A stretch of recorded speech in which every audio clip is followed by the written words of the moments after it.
telling women that the greatest thing they'll ever do in life is get married. You know what's harder to accomplish than getting married? Literally anything else. Getting a degree in biochemistry, flying a plane, folding a fitted sheet. Have you ever tried to do that? It's impossible.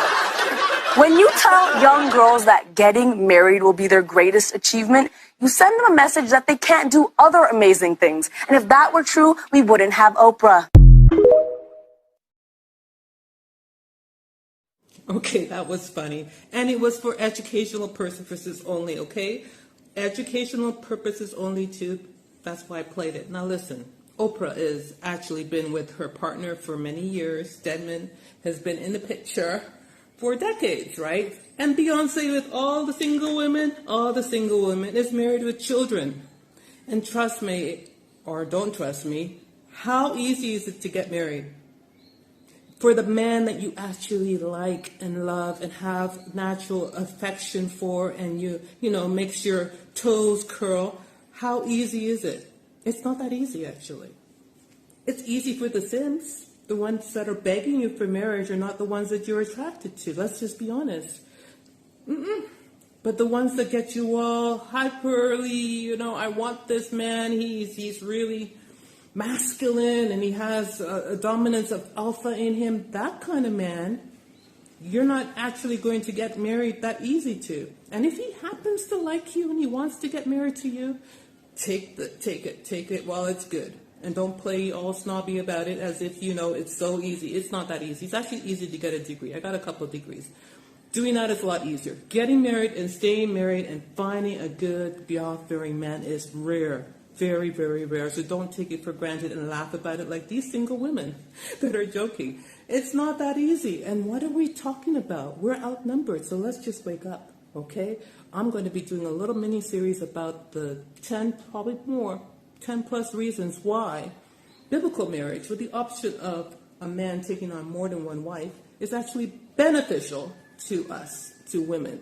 And when I'm talking about marriage, I'm talking about that kind of marriage. The option for a man to have more than one wife and to take you on maybe as the second, especially if you're not a pure virgin and you're older, have a couple kids, widowed, maybe you're not the first. Yeah.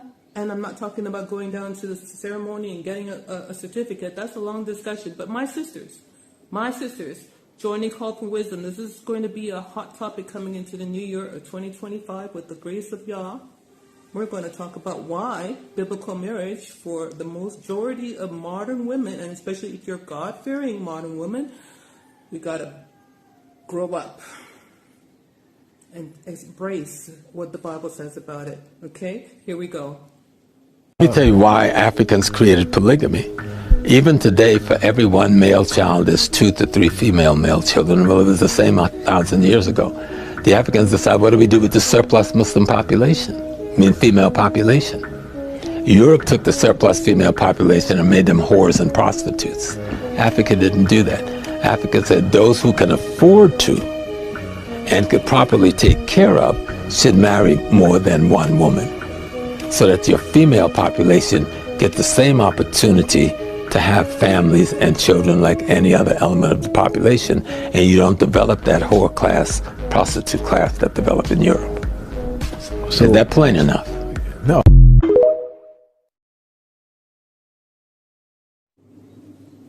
Let's just take a minute to calm our emotions and think for the sisterhood. Think about the single women that are Yah-fearing, that are alone, especially during these seasons of cold winters and lonely nights and higher crime rates and high unemployment and the stress of having to cope on your own, having to fight for yourself, having to think that you're going to have this situation for the rest of your life because there simply isn't enough Yah-fearing, God-fearing men out there who want to get married or are qualified to get married. Just thinking, okay? My sisters, I'm talking to you. Welcome. My name is Deborah. Welcome to Call for Wisdom. Let's just start. I'm going to do a little series, mini little short videos about why, having biblical marriage with the option of the husband to accept more than one wife eventually, not right away maybe, eventually having that option for him to accept more than one wife into his household is biblical, but also very, very beneficial to us women. It always has been. Nothing has changed. Matter of fact, it's worse. I'm going to show you a clip coming up right now about the situation around the world. You might think that you have it good where you are, but the ratios between men and women are changing. And it's growing even greater, the gap between available men and the amount of single women who are uncovered and need to be sheltered in a household with a strong male figure and a God-fearing male figure. And if you believe in Yah and you believe in God and you want to observe the commandments, you value family, you want to have children, you know that having a man who actually fears God is very important, and not going out to the world and seeking just any kind of guy. But that limits your pool to even less available men, my sisters. Because if you think it's bad out there for the regular worldly women, how is it for you? Right? How many are available for you? That's why you got to start opening your heart first. Do the inner work and get rid of the feminist mentality. Opening your heart to the concept, to the idea that biblical marriage opens up also the opportunity for you to come in and be sheltered by a man with more than one wife. I know, take a deep breath. You can handle it. I'm going to show you why, little by little. It's the most man-poor country in the world. At least 8 out of 100 Latvians are women who can't find a partner. But there's a lot of beauty here. As far as the eye can see, the streets are full of beautiful women with great bodies. Latvia has a population of only 2 million. The ratio of men to women is a horrible 1 to 10. It's a paradise for most men. In order to get married, Latvian women don't only ask for a car and a house, they even bring their own assets as a dowry. In order to solve this problem, many people have proposed the policy of polygamy drones. However, it has not yet been implemented. Foreign men who marry Latvian women can settle in the country and enjoy the same benefits as nationals. What's even more attractive is that their children have the opportunity to go to Finland, Germany, Sweden, Ireland, and other educational powerhouses for free. Enjoy the high quality of education resources. Are you willing to go to Latvia to marry a wife? Follow me to bring you to understand a different world.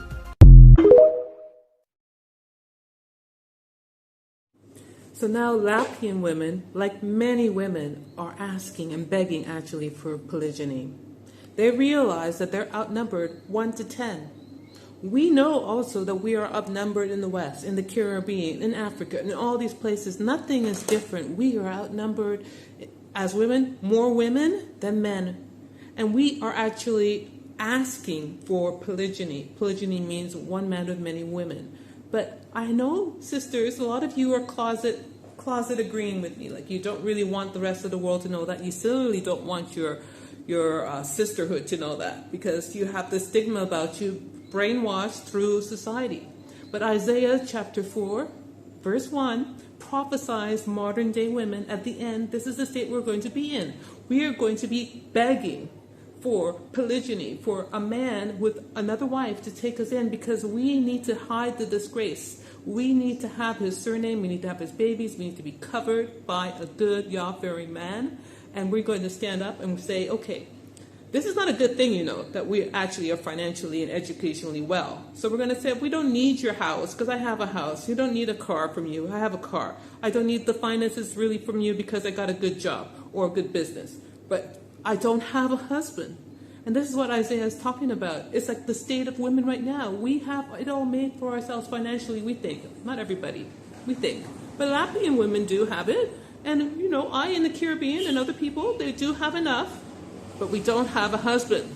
And that's the whole point that Isaiah is talking about, prophesying that we are in. And it's going to come to the point where Yah-fearing women are going to be going back to the old ways, and we're going to be accepting it, begging for it, and actually going back into the Bible and thinking about it. So this is why I'm having the discussion with you today, my sisters. Take a look at the scriptures. We're going to follow up this discussion saying the 10 plus benefits of women in polygyny and why we want to even accept biblical marriage that way. And enjoy it because it's for our benefit. Thanks for following Call for Wisdom. Like, subscribe, and blessings. Thanks for your encouragement. Leave a 1 or a comment if you agree that you're getting open to the idea. Isaiah chapter 4, Distress of the Times. And in that day 7 women shall take hold of one man, saying, We will eat our own bread and wear our own apparel. Only let us be called by thy name, to take away our reproach. In that day shall the branch of the Lord be beautiful and glorious, and the fruit of the earth shall be excellent and comely for them that are escaped of Israel. And it shall come to pass that he that is left in Zion, and he that remaineth in Jerusalem, shall be called holy, even every one that is written among the living in Jerusalem. When the Lord shall have washed away the filth of the daughters of Zion, and shall have purged the blood of Jerusalem from the midst thereof, by the spirit of judgment, and by the spirit of burning. And the Lord will create upon every dwelling place of Mount Zion, and upon her assemblies, a cloud and smoke by day, and the shining of a flame fire by night. For upon all the glory shall be a defense. And there shall be a tabernacle for a shadow in the daytime from the heat, and for a place of refuge, and for a covert from storm and from rain.